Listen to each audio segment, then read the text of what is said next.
طرح طرح کے گمان لوگوں کے دل میں آتے ہیں، طرح طرح کے خیالات لوگوں کے دل میں آتے ہیں۔ بیٹی پنڈت کی تھی، جب گھر کی طرف چلی ہے، بستی میں قدم رکھا، بستی والوں میں شور ہو گیا کہ پنڈت جی کی بیٹی دیکھو خون میں نہا کے آئی ہے۔ اللہ اکبر، گاؤں والے لوگ پیچھے پیچھے ہو گئے، بچی گھر آئی ہے۔ اللہ اکبر، باپ نے بیٹی کے ماتھے پہ خون دیکھا، باپ تو باپ ہوتا ہے چاہے وہ کسی بھی دھرم کا ہو، تڑپ گیا، کہنے لگا بیٹی بات کیا ہے؟ اس نے کہا بابا میں دودھ لے کر کے گئی تھی اور میرے بھگوان نے دودھ پینے سے انکار کیا، انہوں نے دودھ نہ پیا تو میں نے قسم کھائی تھی کہ اگر دودھ نہیں پیو گے تو میں تمہارے چرنوں میں اپنی جان دے دوں گی۔ یہ کہہ کے میں نے جب سر ان کے قدموں پہ مارا ہے، اللہ اکبر، سر قدموں پہ مارا ہے، وہ کہتی ہے تب میرے جسم میں خون بہا ہے، تب سر پھٹا خون بہنے لگا، لیکن بابا میں دودھ پلا کے آئی ہوں۔ بچی نے جیسی اتنی بات کہی، باپ کہنے لگا کیا کہہ رہی ہو؟ ہاں بابا میں نے دودھ پلایا ہے۔ باپ کہنے لگا بیٹے پوری زندگی گزر گئی اسی پتھر کی عبادت کرتے کرتے، آج تک ہم دودھ نہ پلا سکے، تو ایک دن میں کیسے دودھ پلا سکتی ہے؟ گاؤں والوں نے اتنا سنا، کہنے لگے پنڈت تیری بیٹی جھوٹ بول رہی ہے، دودھ نہیں پلایا ہے، پتھر تو دودھ پی ہی نہیں سکتے، بچی تیری عزت لٹا کے آئی ہے، کسی نے اس کی آبرو لوٹی ہے اس لیے یہ آ کے باتیں بنا رہی ہے، یہ جھوٹ بول رہی ہے۔ اور یار جب کسی کو بھی عزت کا تانا دیا جاتا ہے تو وہ کسی بھی دھرم کی بیٹی ہو، عزت سب کو پیاری ہوتی ہے۔ جب گاؤں والوں نے کہا تھا کہ تیری بیٹی جھوٹ بول رہی ہے، یہ کہیں منہ کالا کر کے آئی ہے، عزت لٹا کے آئی ہے، یہ بہانہ بنا رہی ہے، باپ نے بیٹی کے قدموں پہ اپنا سر کا جو ٹوپی تھی وہ رکھی اور رکھ کے کہنے لگا بیٹی اے میری بیٹی میری عزت بچا لے، سچ بتا بات کیا ہے؟ بچی کہنے لگی بابا میں دودھ پلا کے آئی ہوں۔ باپ نے کہا جھوٹ نہ بول۔ بچی نے کہا بابا کس کی قسم کھلاتے ہو؟ میں سب کی قسم کھانے تیار ہوں،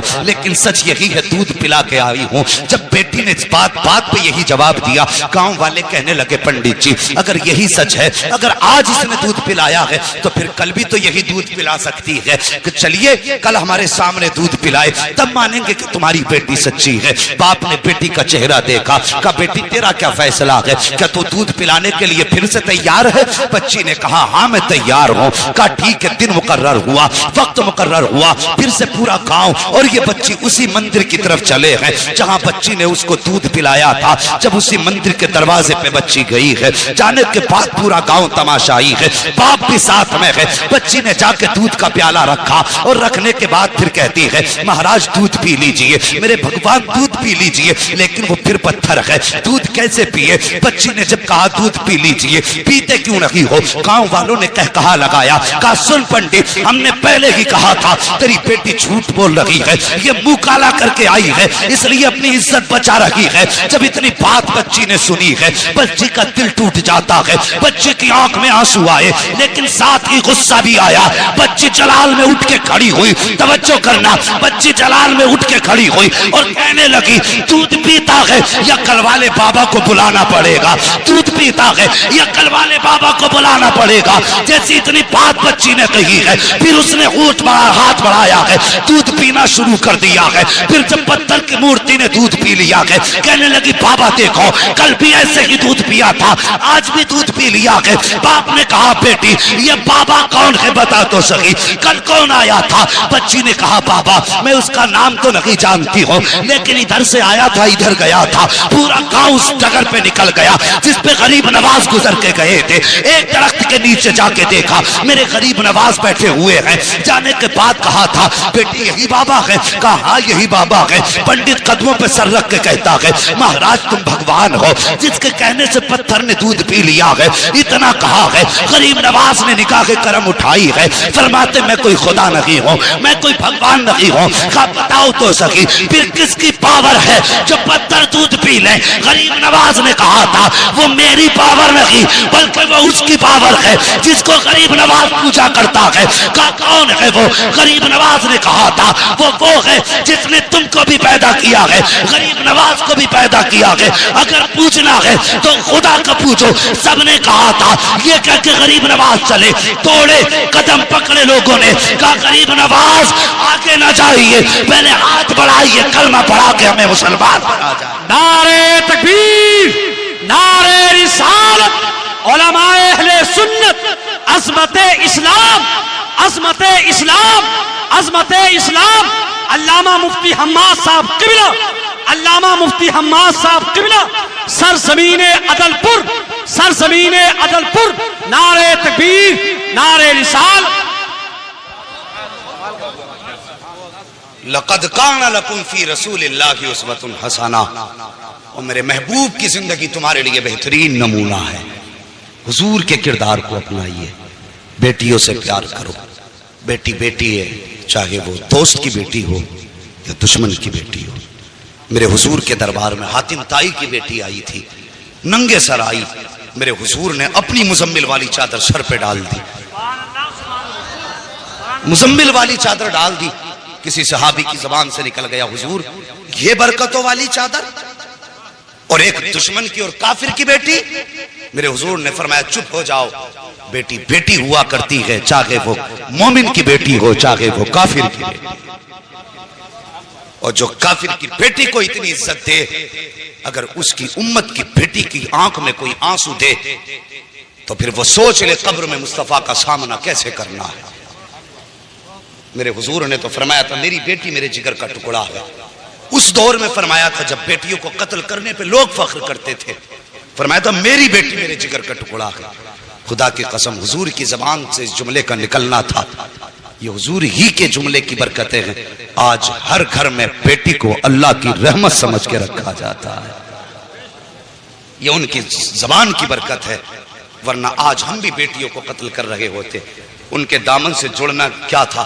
خدا کی قسم جو بیٹیوں کو قتل کرنے میں جن کے ماتھے پہ پسینہ نہیں آتا تھا، جس دن سے حضور کا دامن تھاما وہ زمین پہ پیر پھونک کے رکھتے تھے اور ڈرتے تھے کہیں ہمارے پیر کے نیچے چوٹی نہ آ جائے. یہ ہنر کس نے سکھائے؟ میرے حضور کے دامن نے، حضور کے پیار نے. جب تک بکے نہ تھے تو کوئی پوچھتا نہ تھا. تم نے خرید کر ہمیں انمول کر دیا. ہماری تو کوئی عزت ہی نہ تھی. آج جو عزتوں کی معراج ملی ہے نا، خدا کی قسم یہ محمد عربی کے ٹھوکروں کے صدقے میں. اگر پھر صدقہ ان کی ٹھوکروں کا ہے تو جوان ان سے پیار کر، ان سے وفا کر. تیرے گھر میں بیٹی ہے، بے شک وہ تیرے لیے بڑی رحمت ہے اللہ کی، لیکن ایک نظر اسے یہ بھی سوچ کے ڈال لیا کر کہ میرے حضور کو بیٹی بڑی پیاری تھی. خدا کی قسم اللہ ہر نظر کے صدقے میں تجھے مصطفیٰ کے عشق کا ثواب عطا فرمائے. کریں گے نا انشاءاللہ ایسے ہی. ہاں بیٹے مانگو، تمہاری مرضی ہے سجدوں میں گر کے، اس لیے کہ ان سے تمہارا نام چلے گا. لیکن کبھی رو کے رب سے بیٹیاں بھی مانگ لیا کرو، اس لیے کہ بیٹے نصیب سے پیدا ہوتے ہیں، بیٹیاں رب کی رحمت بن کے آیا کرتی ہیں. ہاں بیٹی پیدا ہو، چہرہ نہ بگاڑنا، مقدر پہ ناز کرنا. اللہ نے بیٹی دی ہے، یقیناً کوئی نیکی تو نے کی ہے جس کی وجہ سے اللہ تجھ سے اتنا راضی ہوا ہے کہ تیرے آنگن میں بیٹی اتار دی ہے. وہ فرمایا گیا بیٹی کیا آ گیا. بس آخری بات سن لو اور بات ختم کر لو. انشاءاللہ کبھی پھر، انشاءاللہ کبھی پھر بھائی. نہیں کبھی پھر میری بات سمجھیے. میں نہ انشاءاللہ یہ تو خود نہیں بتایا کسی کو. اجالے اپنی یادوں کے ہمارے ساتھ رہنے دو. نہ جانے کس گلی میں زندگی کی شام ہو جائے. یہ تو کسی کا کچھ نہیں پتا ہے. نہیں بھائی اللہ اکبر. بات کہہ رہے ہیں تھوڑی سی اعلیٰ حضرت کے تعلق سے کہ تھوڑی سی نہیں دے، مہربانی کریں مجھے. نعرہ تکبیر نعرہ رسالت علماء اہل سنت علامہ مفتی حماد صاحب قبلہ، علامہ مفتی حماد صاحب قبلہ. نعرہ تکبیر نعرہ رسالت. اللہ اکبر. بیٹیوں کو دیکھ کے مسکرا لیا کرو، اس سے مصطفیٰ بھی راضی ہوں گے، ہمارا خدا بھی راضی ہوگا. اور اگر کبھی گھر میں برکت نہ ہو نا، کبھی گھر میں برکت نہ ہو اور تمہیں لگتا ہو آفتیں آ گئی ہیں، بزنس بند ہے، کام ٹھپ ہے، جو بھی کرتے ہیں کوئی نہ کوئی مصیبت لگ جاتی ہے، فرمایا پھر مصلی بچھا، 2 رکعت نماز پڑھ. تیرے گھر کے اندر بیٹی یا بہن موجود ہے، اسے مصلی کے آگے بیٹھا اور پھر رب کے آگے ہاتھ پھیلا دے اور بس اتنا کہ یا اللہ اس بیٹی کے صدقے میں میرے گھر میں برکتیں عطا فرما دے. فرمایا گیا، بزرگوں نے فرمایا ہاتھ نیچے بعد میں آتے ہیں، خدا کی رحمتیں گھر میں پہلے اتار دی جاتی. اللہ اکبر. او یار لوگوں کی دل جوئی کرو، کسی کا دل نہ دکھاؤ. پوری زندگی ہو گئی مسلک اعلیٰ حضرت کا نعرہ لگاتے ہوئے. اعلیٰ حضرت کو سمجھو کون ہے اعلیٰ حضرت. ذرا قریب سے سمجھیے، میں ان کی زندگی سے پر بیٹھ کے حکومت کی ہے، لیکن ہندوستان میں تنہا بادشاہ ہے جو زمین کے اندر جا کے بھارت کو چلا رہا ہے۔ بے شک سبحان اللہ۔ یہ انگریز نے کہا تھا، ہم نہیں کہہ رہے، ہم کہیں تو لوگ کہیں گے عقیدت میں کہہ رہا ہے، وہ تحقیق کر، انگریزوں کی عادت ہوتی ہے ریسرچ کی، پورا بھارت گھوم گھام کے جا کے کہنے لگا سب سے زیادہ تعجب کی بات یہ ہے کہ ہر جگہ زمین کے اوپر بیٹھتا ہے راجہ تب دیش چلتا ہے، لیکن بھارت میں تو زمین کے نیچے لیٹ کر کے دیش چلایا جا رہا ہے۔ اللہ اکبر۔ سرکار غریب نواز نے پھر آ کر کے مصطفیٰ کے کرم کے وہ دریا بہائے، اللہ اکبر۔ بیٹھے گزر رہے تھے، کچھ لوگ آگ کی پوجا کر رہے تھے، غریب نواز کی نگاہ کرم پڑ گئی، کہنے لگے یہ کیا کر رہے ہو؟ کہنے لگے کہ ہم اس کی پوجا کر رہے ہیں۔ آپ نے فرمایا اس سے کیا فائدہ؟ کہا ہم اس کی پوجا اس لیے کر رہے ہیں تاکہ مرنے کے بعد یہ ہمیں نہ جلائے، مرنے کے بعد یہ ہمیں نہ جلائے۔ کہا کتنے دن ہو گئے؟ کوئی کہنے لگا 40 سال ہو گئے، کوئی بولا 60 سال ہو گئے۔ کہا ذرا اس میں ہاتھ رکھ کے دکھانا۔ جب ہاتھ رکھنے کی باری آئی تو کس میں ہمت تھی؟ کسی میں ہمت نہیں تھی۔ آپ نے اپنے پیر کی جوتی نکالی اور نکال کے بولے لو معین الدین کا بدن تو الگ بات ہے، اگر اس میں ہمت ہو تو میرے پیر کی جوتی جلا کے دکھا دے، میرے پیر کی جوتی جلا کے دکھا دے۔ آگ کے انگارے تیز تھے، بہکتی رہی دہکتی رہی، لیکن غریب نواز کی جوتی تھی، ہمت تھی، آگ چھو دیتی اسے۔ جتنی جگہ پہ رکھی تھی خدا کی قسم اس جگہ کو گلزار بنا دیا گیا تھا۔ کافی دیر کے بعد غریب نواز نے یوں ہاتھ ڈالا، جوتی نکال کے باہر رکھ دی۔ جیسی آپ نے باہر نکالی، لوگ کہنے لگے بابا تم تو کافی زمانے سے پوجتے ہو گئے اس آگ کو جو اس نے تمہیں نہیں جلایا ہے۔ غریب نواز فرماتے ہیں میں اس کی عبادت نہیں کرتا۔ کہا پھر کس کی عبادت کرتے ہو؟ کہا میں اس کی عبادت کرتا ہوں جس نے آگ کو پیدا کیا ہے، نظام کائنات کو بنایا ہے۔ یہ کہہ کے جب جانے لگے لوگوں نے قدم پکڑے، کہنے لگے بابا صرف کرامت دکھا کے نہ جا، ہاتھ بڑھا کے دامن میں لے کے ہمیں بھی خدا کا بنا کے چلا جا۔ اللہ اکبر۔ یہ شان غریب نواز کی ہے، یہ میرے مصطفیٰ کے شہزادے ہیں، ان کے در کی سخاوت کی بات کون کرے؟ کہاں سے لاؤ گے ان کی مثال؟ یہ تو مولا علی کے بیٹے ہیں، سیدہ فاطمہ الزہرا کے دل کا قرار ہے، یہ سیدوں کے آنگن کا مہکتا پھول ہے، یہ ان کی نسلوں کا معاملہ تو یہ کہ تیری نسل پاک میں ہے۔ بچہ بچہ نور کا، تو ہے عین نور تیرا، سب گھرانہ نور اللہ کا۔ سب کو سلامت رکھے۔ مجھے خوشی ہو رہی ہے کہ نیچے بیٹھنے والوں کو بھی مصطفیٰ کی نعت یاد ہے، اور یہی اپنی کوشش رہتی ہے جوانوں، جب کل گھر سے نکلو، اسکول جاؤ، کھیتوں میں جاؤ، تو پھر گانے گاتے مت جانا، مصطفیٰ کی نعت کے ترانے گنگناتے جانا ہے۔ ہاں اٹھتے بیٹھتے نبی کی نعتیں پڑھا کرو، نہ جانے کہاں پر زندگی الوداع کہہ دے، کچھ نہیں پتا۔ گاؤں گاؤں جا کے آپ دیکھ لو، وہاں پر بوڑھوں کی تعداد کم، جوانوں کی زیادہ ہے۔ اس کا مطلب کیا ہے؟ مطلب یہ ہے کہ بڑھاپے تک لوگ کم ہی پہنچ پاتے ہیں، زیادہ تر جوانی میں ہی لوگ ختم ہو جاتے ہیں۔ مہربانی کرو جوانوں، آخرت کی تیاریاں کرو، اللہ والوں کے دامن سے وابستہ رہو اور ان کے دامن سے جڑے رہو، اور اپنے دل کی دنیا اللہ کے ولیوں کے قدموں میں ڈال دو، اور پھر جب ان کے ہو جاؤ گے نہ تو جھوم کے کہا کرو گے جب تک بکے نہ تھے تو کوئی پوچھتا نہ تھا، تو نے خرید کر ہمیں انمول کر دیا۔ اللہ اکبر۔ غریب نواز کی بات کر لوں، اجازت ہے تھوڑی اور بات کر لی جائے؟ اجازت حضرت، پوری اجازت۔ ذرا سارے کہہ دیں یا رسول اللہ، سارے بولیں یا معین۔ اللہ سلامت رکھے۔ بس توجہ کریں میرے غریب نواز، مہربانی کرو۔ آپ کے دربار میں نا آپ کے ایک مرید تھے، بڑے غریب تھے، بیٹھے ہوئے تھے، ایک تاجر آیا، اس نے آ کے نا آپ کے مرید کا گریبان پکڑا آپ کے سامنے، وہ کہنے لگا میرے پیسے کب دے گا؟ غریب نواز نے یوں نگاہ اٹھائی، آپ نے فرمایا یہ اس کے ساتھ زیادتی کیوں کر رہا ہے؟ اس نے کہا آپ کو نہیں معلوم اس پہ پیسے میرے بہت دن کے ہیں۔